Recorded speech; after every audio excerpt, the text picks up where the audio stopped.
Man. Hold on, What hold you know, on. what you know about that? I was about to say one, One, two, three, to the phone. It's an instrumental, man. It's an instrumental. All right. Them youngsters don't know nothing about that. What's going on, world? It's your boy, Mr. I Buy Housing. I got my boy Tony B for Profits. over here with me, man. So what we doing, Tony? What we got? Talk about marketing, man. Now you got a property.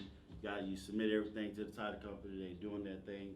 So what do you do now? You got to market the property, Gotta right? market the property. Got to find that end buyer. Yes, sir. How do we do that? Two ways.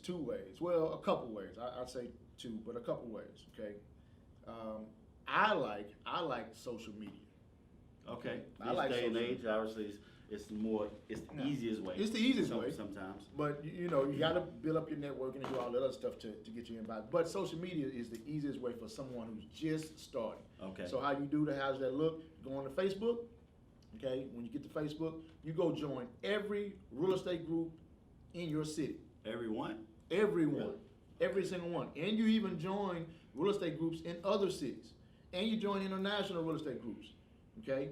All of those, and we teach this in our class as well, but once you join all of those groups, they're going to be talking real estate, having emails, you steal those emails and different stuff like that. So we teach that strategy, one of those strategies. Right. But for us, we don't necessarily use that. We've been in the business long enough to where we've built up a cash buyers list to where we don't have to blast our properties on social media, which is a good thing.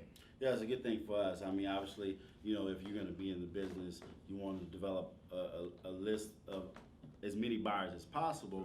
But specifically for us, we grade our buyers. We have an A buyers, which buyers more frequently, B and C buyers. So typically we'll go with those A buyers first. Those are buyers we frequently communicate with, and they buy most of our properties. But if you're not in the business, that's the goal. It's a strategy to build up your cash buyers list, but go with social media, which you I know you used to do Facebook a lot. Well, this is the deal. I don't know if you remember 3 years ago when we pretty much started the business, then we Right. did when we started again. But 3 years ago, we had 3 properties and we couldn't get rid of none of them. Right. Where it was right. because of we didn't know how to market the property and find those end buyers. You know what I'm saying? We wasn't good at marketing the property out. Okay. Right. Okay. 2 of them got snatched from up under us. The third one Didn't know what we were doing. we didn't know what we were So- doing, basically.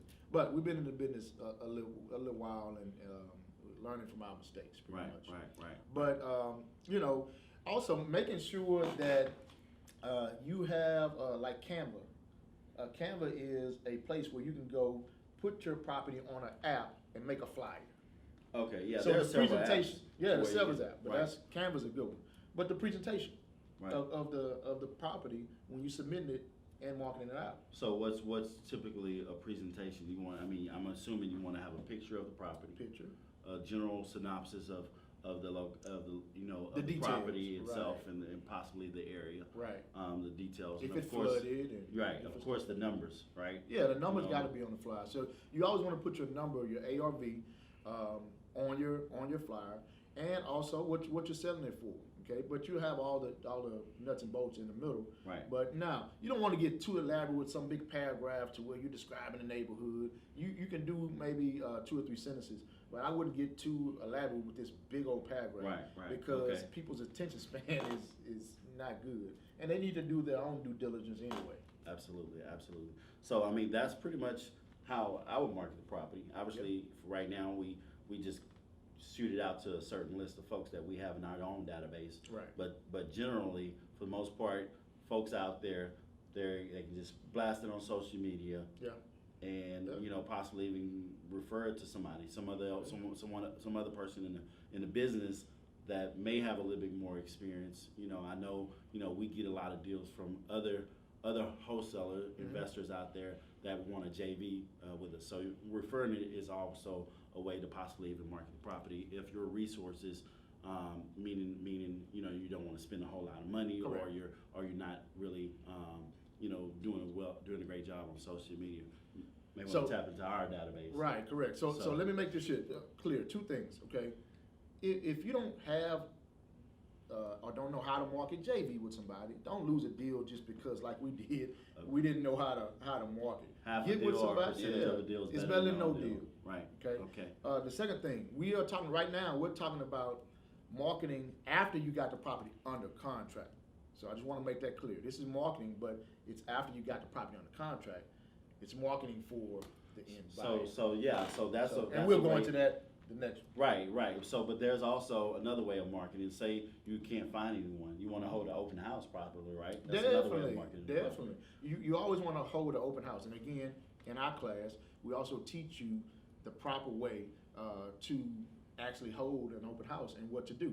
And in holding that open house, you usually raise your price up if you do it right. Yeah, sometimes you can increase, That's the bid. You start a bidding war, but there's a whole separate. We can go to a whole separate class about that. There's a strategic way you do it, and there's rules to doing it. So now that we got an in buyer, we found somebody that's interested in buying the property marketing. for our price. From marketing. For our price, not having to negotiate down or anything. Hopefully, right? Right. What do we do? Well, we gonna tell you that in the next video. All right. So there you have it. We're done with marketing. Now we got to find our end buyer.